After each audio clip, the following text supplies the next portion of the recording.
Aparajita Sarangi, there are two ways to look at what is happening. One is that you are using these as weapons of mass distraction from the real issues of the time, particularly the economy. So you keep the pot churning. Number two, the most serious allegation which is being made all the time, you are using it to fix your opponents while also allowing those who are close to you or part of the BJP to get away.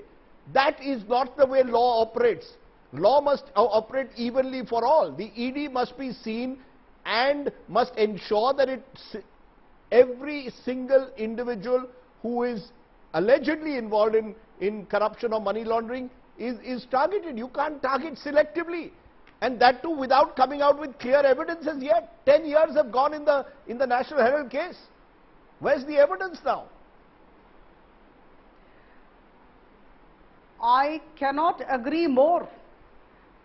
See, let's be very clear about the way Prime Minister Modi government works. We are working in every sector, and I think this is amply clear after listening to Madam Nirmala Sitharaman on the floor of the House the other day, after a lot of ruckus that had been created by the Congress and the other opposition parties. And I must remind you that after a couple of days of ruckus, after a couple of days of disruption, when she stood up to actually give answers, very convincing answers, arguments, with facts and figures, the Congress staged a walkout and the TMC staged a walkout the next day. The fact remains that these people know what is right. Prime Minister Modi's government has zero tolerance to corruption. ED is doing its job. CBI is doing its job. There was a time when Prime Minister Modi had been interrogated by the SIT for 9 hours in a closed room. He was the Chief Minister of Gujarat. And when he came out of the room, he just said that the law had to take its course and he was answering the questions. There was no hangama, no Chief Minister coming on to the streets of Delhi and camping here, leaving the state. So the point is, when Chidambaramji, when ED goes to Chidambaramji, there's nothing happening. But when the Gandhis are hit, then there is a problem with the Congress party. I mean, when will this slavery end? I fail to understand. Okay, therefore the final word. Okay, the final word. Let the ED do its job. Okay, the final word. Let the ED do its job. They come to the Gandhi family door, and you suddenly say, Supriya Shine, this is vendetta politics. They've reached the doors, as you said, of several other politicians. We haven't seen these sort of protests or agitations taking place when they reach some other politician's door. Just let the law take its course. Are you willing to accept that?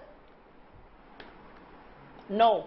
I want to first jog public memory. यही भाजपा आकर झूठ बोलकर चली जाती है.